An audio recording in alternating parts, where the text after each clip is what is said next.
Are you someone who bought Pokemon packs to try to make some money? Now you have all these cards, so you might as well use them. Maybe that's not you, and you just want to learn how to play the Pokemon Trading Card Game for fun. Regardless, it's time for you to learn. Make sure to hit that like and sub if this video helps. Step 1. Understand the basics. First, make sure you understand the basic components of a Pokemon deck. You need Pokemon cards, energy cards, and trainer cards. Each deck must have at least 60 cards with a good mix of these components. Step 2. Set up your battle. To start, each player needs to draw 7 cards from their deck. The player with the first turn doesn't draw on their first turn. Put your active Pokemon in the middle and a few bench Pokemon behind it. Step 3. Take turns and use actions. During your turn, you can do 4 main actions: draw a card, attach energy, evolve Pokemon, and play trainer cards. You'll also want to attack with your active Pokemon using the attack listed on the card. If this is helping so far, don't forget to like the video and subscribe for more tips. Step 4. Attacking and damage calculation. When you attack,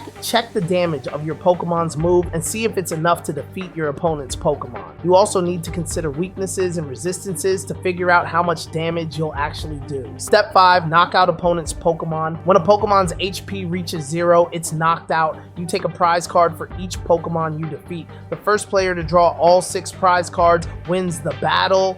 That's how you play a Pokemon card battle. Know your deck, use your moves wisely, and keep an eye on your prize cards to win. Don't forget to hit subscribe for more tips and comment for any other how-to you might need.